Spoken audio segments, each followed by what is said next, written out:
Assalamu Assalamu alaikum. alaikum. In the philosophy of the teachings of Islam, the promised Messiah ﷺ outlines the three states of a human being: the natural, the moral, and the spiritual. The source of the natural state is the self that incites to evil, being the state where a person follows their immoral tendencies. The Prophet Messiah ﷺ describes it as a state that predominates over the mind of a person before he enters the moral state. The second of the three is the moral state, from the source that is known as the reproving self, or the self-accusing soul. This is the part of us that feels guilty when we fall into sin, and wishes to have high moral qualities. We don't always have the strength, however, to combat our primitive desires, and therefore sometimes fall into sin. The final state is the spiritual state, from the source known as the soul at rest. The Prophet Messiah ﷺ has said that at this stage, righteous action proceeds from them, not as labour, but as delight and pleasure. They establish a relationship with God and achieve a paradise in this very life. The Holy Quran outlines three reforms that are needed to go from the natural state to the spiritual one.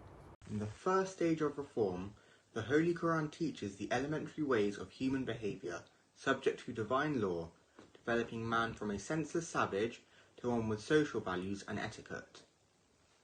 According to the Holy Quran, the natural state of man has a very strong relationship with his moral and spiritual states, so much so that even our manner of eating, drinking, and the way we conduct ourselves affects our other states.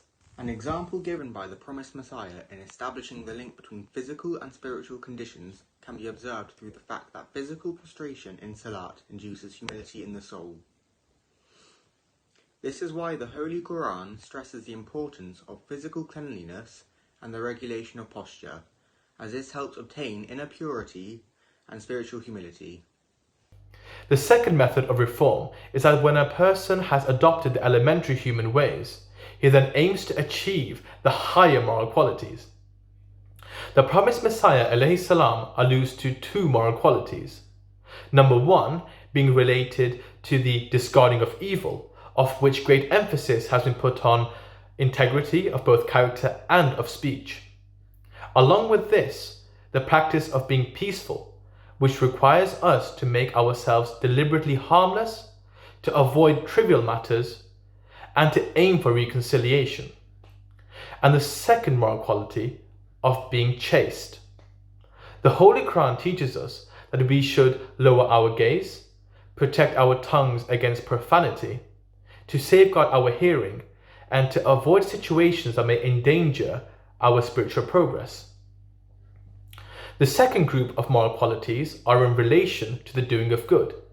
For example, searching for God, being honest, to show true courage, which includes confronting our own impure inclinations as well as the injustices of others, and the act of generosity, to give to strangers as we would give to our own families.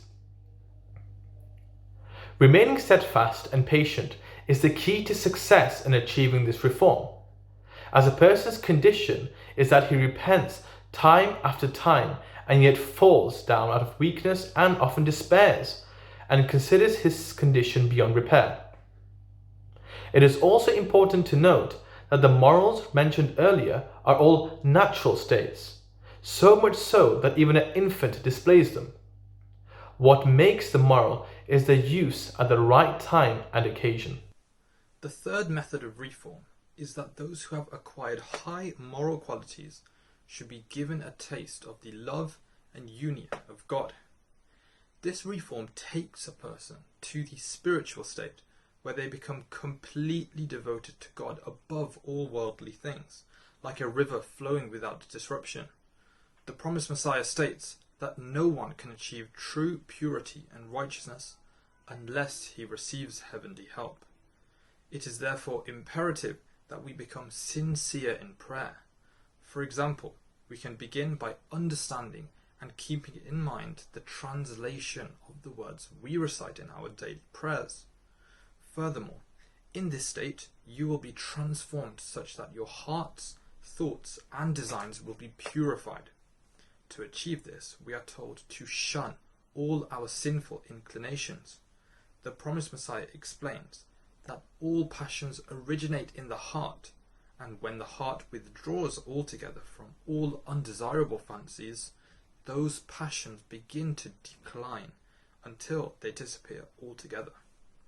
Whichever stage of our religious journey we find ourselves in, righteous actions are vital to make progress.